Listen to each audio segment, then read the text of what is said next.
you too. Sweet. Jon, I think a big observation this week from everybody has just been how relaxed, how happy you are, how free-spirited I guess you feel. What's different about this week that you're feeling those emotions with? You know, honestly, I feel like I'm just at a place where I'm just confident in my own skin. You know what I mean?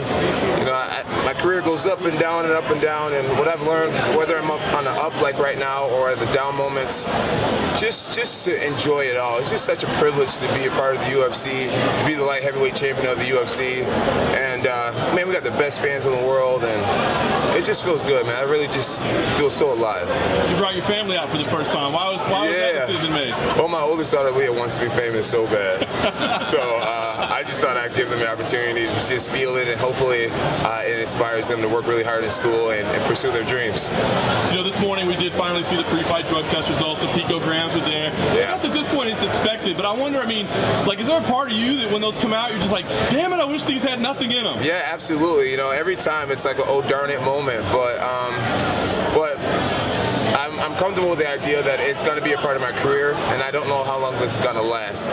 What makes me sleep good at night is knowing that I've submitted myself to every drug test. I am getting tested by 3 of the most powerful agencies in the world. I've never avoided a test. And I just feel like the more I am accessible, the more data they'll understand they'll have in the situation, and the more everybody will understand. You know, I'm figuring out that, you know, there's baseball players in Major League Baseball that has the same exact supplement inside of them that are posting as well. I just found out there's another UFC fighter that has the same exact situation, and between Major League Baseball and the UFC, I think they're coming to the conclusion that these drug testing agencies are too powerful, and they're detecting things that don't help athletes at all, and therefore they're allowing athletes to continue to compete. So I know that I'm almost the leader in this whole development, and I'm comfortable in this space. I just wish fans would not just look at the headlines and actually clicked on the links and read and learned what was really going on. But I've set myself free from any level of embarrassment. I have no shame. I've said many times that I've never knowingly done anything to do any type of sports enhancing, you know, drugs or whatnot. So now I'm just here getting back to what's most important, and that's my 13th world title, making the fans happy, and you know, trying to defeat a really promising young fighter. The terminology, the title offense, not defense. Yeah, where did that come on? What was the? Yeah, Brandon Gibson started that a long time ago. He's just like, you know, I feel like a lot of times when a fighter is undefeated, they're trying to protect their undefeated record, and they start fighting defensively, and they start trying to fight not to lose. And our mentality is we're not protecting the belt, we're attacking more belts. And so that's the mentality, and that's what it's been.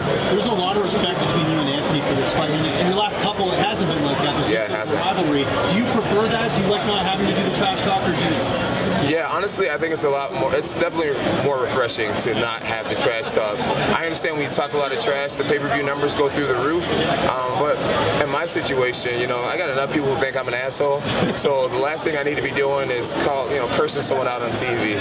So yeah, this is definitely really refreshing, and I'm enjoying it. Anthony was up here a few minutes ago. He said something very interesting. He said that he felt like Poirier and Dustin were kind of distracted by the picogram stuff and all that stuff, and it kind of hurt them in the fight, and he's not focusing on that. What do you think about him saying that? I think that they were focused on the picogram situation a lot, but I also think that these guys are world-class athletes, and no matter what you talked about leading up to the fight, I'm sure they were training with their whole hearts, and I'm sure their coaches made sure they were locked in. I mean, Cormier is an Olympic-level athlete, and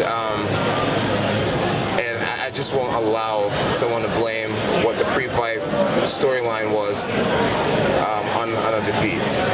Jon, when you face someone who, like Anthony's been the places he's been, he's overcome what he's overcome. It's almost like he's playing with house money now. Like, he's at an inherently dangerous place to fight.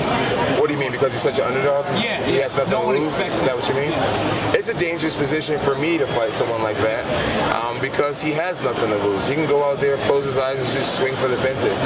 I wouldn't advise you doing that. But yeah, nothing to lose in this situation.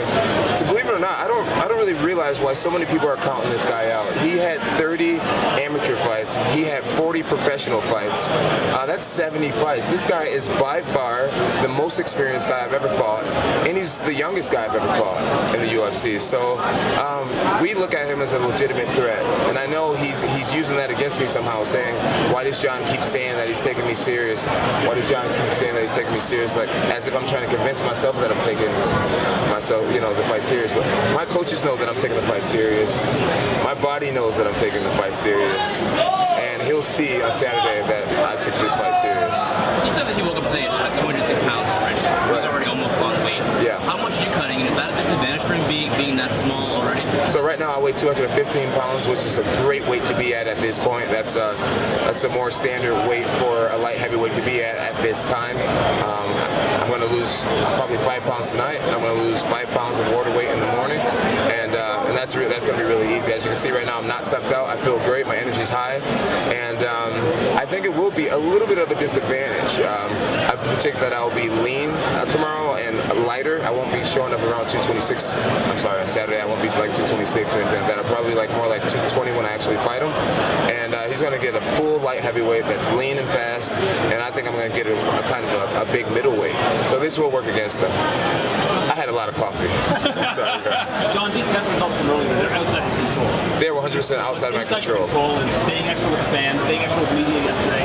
Are you trying to do everything in your control to make this a positive environment and take things away from the negative? Absolutely, absolutely. I've been a part of a lot of negativity in my career between, fighting with DC on stage and people accusing me of this and that or whatnot. And finally, I'm just like, I'm on team positivity. I believe positivity conquers all.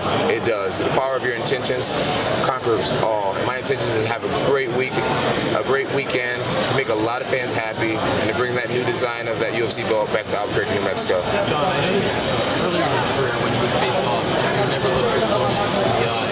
But Anthony is looking at him straight in the eye. You're getting really close. Why the switch? Well, it varies. Some opponents I look them in the eyes, and some I don't. Gustafsson believed he was my kryptonite, so I didn't look him in the eyes just to let him know you're not as big as you think you are. And I look Anthony in the eyes just to let the world knows that I'm taking him serious. Because he's such a huge underdog, for me to look past him, I feel like it would be a very disrespectful and arrogant thing to do. Where the rest of the world don't take him seriously, I look him in the eyes to let him know, despite what the odds makers say, you are getting my full and undivided attention. So that's the answer. You found out today, correct? Yeah, I just found out about the picograms. What's going on internally? Is there a moment where you're like, wait, is this happening again? Is the fight off? How do you process it initially? When it happened in my last fight, I actually broke down crying, and I gave one of my buddies a hug, and I just cried in his arms, and it felt great. He was just like, Jon, you've been through too much to slow down now, When I found out the last event was canceled and being switched over, I broke down crying, and it really hurt. And I'm at a place now where I've been hurt so many times, and so many things have happened. I've caused a lot of my own pain, and there's been a lot of pain inflicted that wasn't in my control. And I just feel like I'm just so comfortable with this scenario now. I'm not going to allow anything to hurt me anymore. Everybody knows what's going on. Everybody knows that I have something in my system that is pulsing, and I feel like the majority of the fans that are actually going to take the time to read, which are the ones that actually matter right now, I think they know what's going on. So I take out any responsibility for this whole thing, and I'm not going to let it bend me or break me.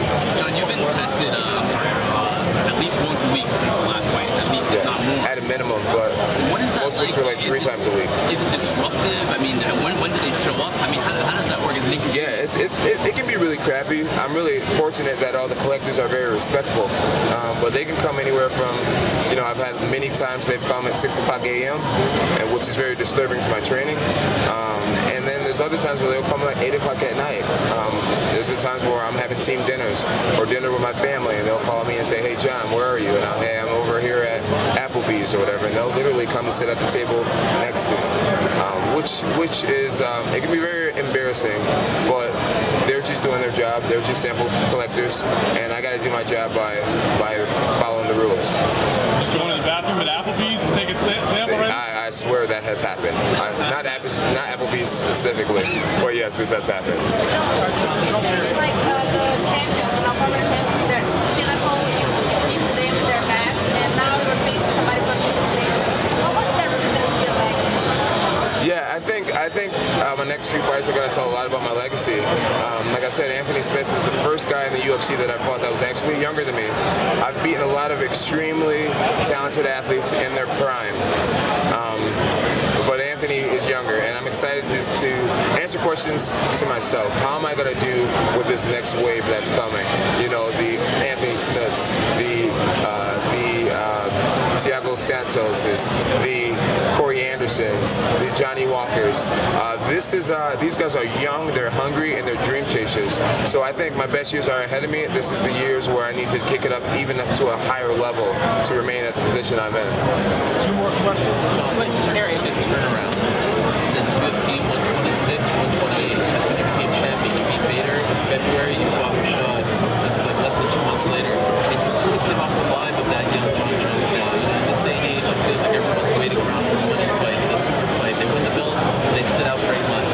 You're coming back 2 months later. Do you feel more like that young, tender Jon Jones who's just saying like, give me the next fight, as opposed to sitting around and waiting for that money fight? I do kind of feel like my younger self. You know, I feel set free from a lot of things that's happened.